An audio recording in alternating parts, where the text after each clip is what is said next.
On a wet spring night in Cambridge, 3 names were written on a chalkboard like a quiet pact with the future. Rivest, Shamir, and Leonard Adleman had spent too many hours in a narrow corridor of thought where arithmetic turns into alchemy. They were young, hungry, and haunted by a simple, terrible question that had drifted across the United States from the West Coast and would not stop knocking. Could 2 strangers exchange a secret in public while everyone watched, and yet no one understood? The year was 1977, the place was the Massachusetts Institute of Technology, and the answer would change the physics of trust. Before that chalk dust settled, a different story had already been sealed inside a vault across the Atlantic. In Cheltenham, at the Government Communications Headquarters, a quiet engineer named James Ellis had dreamt of non-secret encryption in the late 1960s. Clifford Cox had discovered an equation that mirrored what the world would later call RSA in 1973, and Malcolm Williamson had fashioned a key exchange that rhymed with the work of Whitfield Diffie and Martin Hellman. It was all stamped top secret and buried under silence. History sometimes writes the same theorem twice, once with ink and once with invisible letters. Meanwhile, out in Palo Alto, Whitfield Diffie walked into the Stanford night with a notebook and a mind full of thunder. With Martin Hellman and the often under-credited Ralph Merkle, he broke the old cryptographic spell that said keys must be shared in private. Their paper, New Directions in Cryptography, was published in 1976, and it set the table that the 3 in Cambridge would dine at. It was a simple, revolutionary bargain. Give the world a lock and keep the key for yourself. Rivest, Shamir, and Adleman sharpened that bargain into metal. They found a way to make a lock so strange that opening it required a secret exponent that only the owner knew. The lock was public, the key was private, and the mathematics sat in the middle like a sphinx. They called it a method for obtaining digital signatures and public key crypto systems. The name that stuck was just their initials. It felt almost shy, as if a cathedral had been named after 3 letters. Here is the skeleton beneath the velvet. Choose 2 large primes, call them P and Q. Multiply them to get N, the modulus, which is the anvil where all the hammering will happen. Compute the totient, phi of n, which for primes is the product of p-1 and q-1. Pick a public exponent, often a small odd number that plays well with the totient. Then compute a private exponent d, so that when you multiply the exponents e and d, you get something congruent to 1 modulo the totient. The public key is the pair of n and e. The private key is d. To encrypt a message m, raise m to the power e and reduce it modulo n. To decrypt, raise the ciphertext to the power d and reduce modulo n. To sign, reverse the dance. Mathematics is a patient machine. It does the same honest work whether it is watched or not. The security does not rest on a locked door. It rests on a cliff. If you can factor n back into p and q, you can compute the totient and steal the private exponent, which means the cliff turns into a slope. But factoring very large composite numbers is a wilderness with no easy roads. Claude Shannon had taught the world that secrecy must live not in obscurity, but in the structure of mathematics. RSA obeyed that sermon. At first, it felt like a parlor trick. Martin Gardner, the genial conjurer of Scientific American, printed a challenge in the late 1970s that hid a sentence in an RSA number with 129 digits. Years later, in 1994, after distributed compute cycles had been donated by volunteers across continents, the message fell out of the shell like a pearl with a peculiar inscription. The magic words are squeamish ossifrage. People laughed. Then they realized the joke had teeth. When human beings collaborate, cliffs erode. So the arms race began. Factoring advanced with the quadratic sieve of Karl Pomerantz, and then with the number field sieve, refined by teams that included Arjen Lenstra and Karl Pomerantz. RSA keys grew longer. 40-bit export-grade ciphers, kept weak by policy, were whispered about in the first crypto wars. In 1991, Phil Zimmermann released Pretty Good Privacy and found himself under investigation because the code crossed a border like contraband. In 1993, the Clipper chip proposed government escrow, and the public replied with a kind of mathematical civil disobedience. In 1994, Netscape created the first version of Secure Sockets Layer, and the padlock crept into the corner of our browsers like a guardian gargoyle. Later, the protocol evolved into Transport Layer Security, which learned to avoid 1,000 cuts from clever attackers. Here is where the story turns technical in order to stay human. RSA is not a single wall, it is a wall, a floor, and the fact that the floor is not made of ice. The wall is the hardness of factoring. The floor is the way we use RSA, which can betray us if we are careless. Daniel Bleikenbacher showed in 1998 that a chatty error message in the way RSA paddings were checked could allow an attacker to peel a secret off byte by byte. Mihir Bellare and Philip Rogaway crafted optimal asymmetric encryption padding to stop those whispers and force the math to speak in clean blocks. Paul Kocher revealed in 1996 that the time it takes to exponentiate can leak bits of the key, which is like learning a safe combination by listening to the tumblers. In response, engineers added blinding and constant time arithmetic so that the code learned to speak without breathing hard.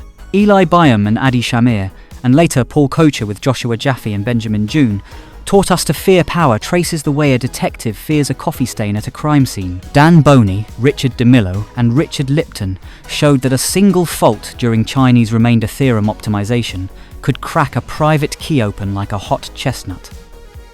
Each attack was a love letter to human curiosity, and each defense was a reminder that cryptography is not only the theorem, it is also the thermostat and the hinges.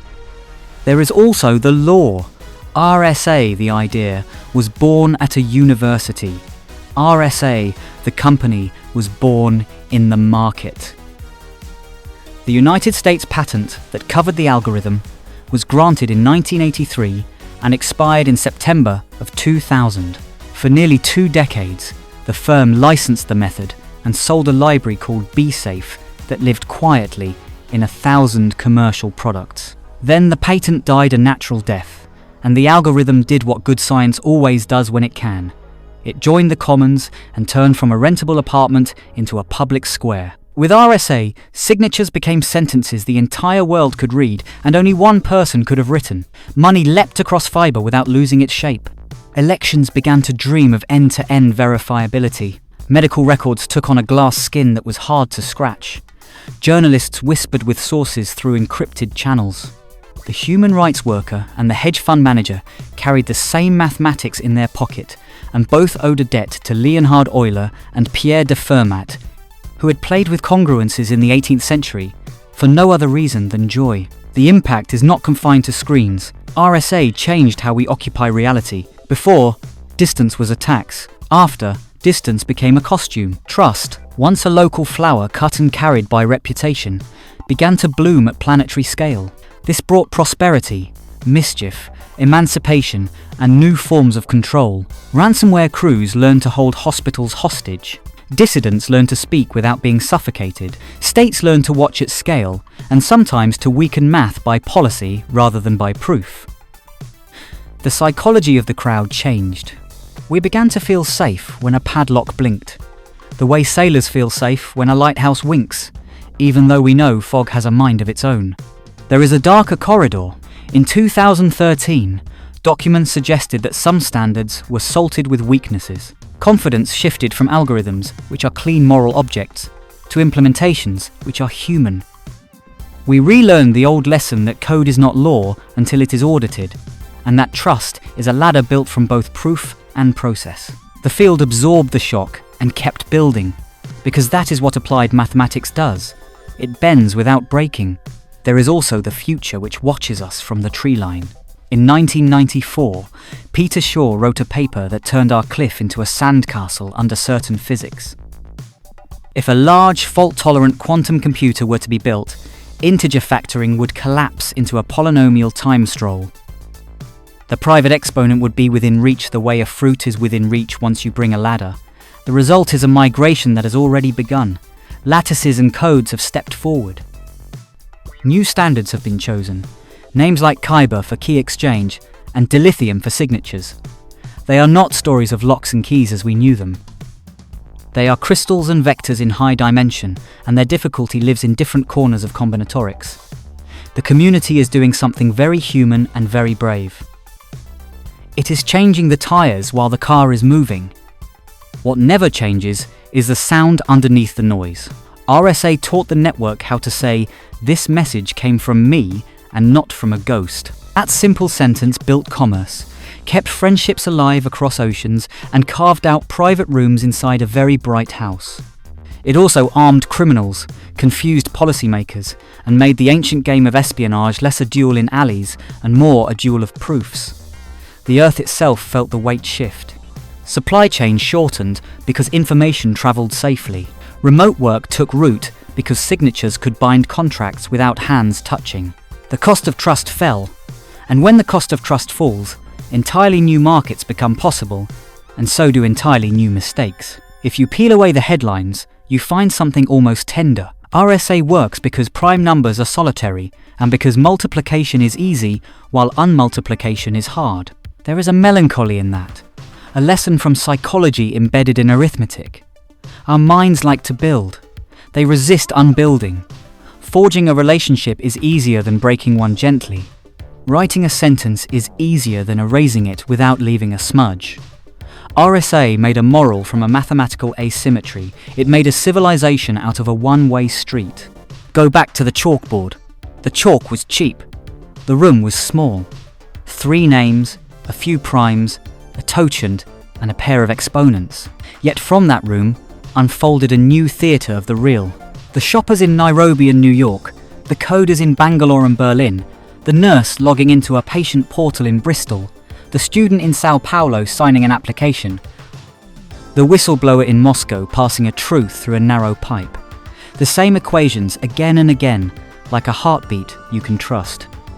There will be more algorithms and more scandals, more proofs and more politics.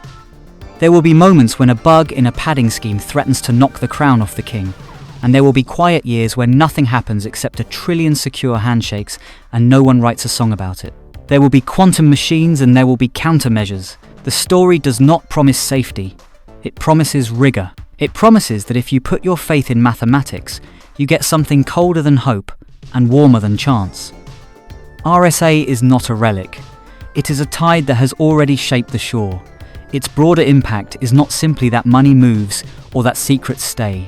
It is that human beings, with our distracted minds and fragile institutions, have learned to outsource a part of our mutual trust to theorems. We have given some of our fear to primes. We have asked a modulus to hold our hand. That is both beautiful and strange.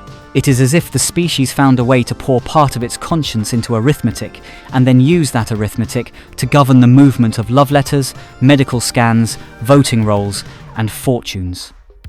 The untold story is not that 3 clever people built a cipher.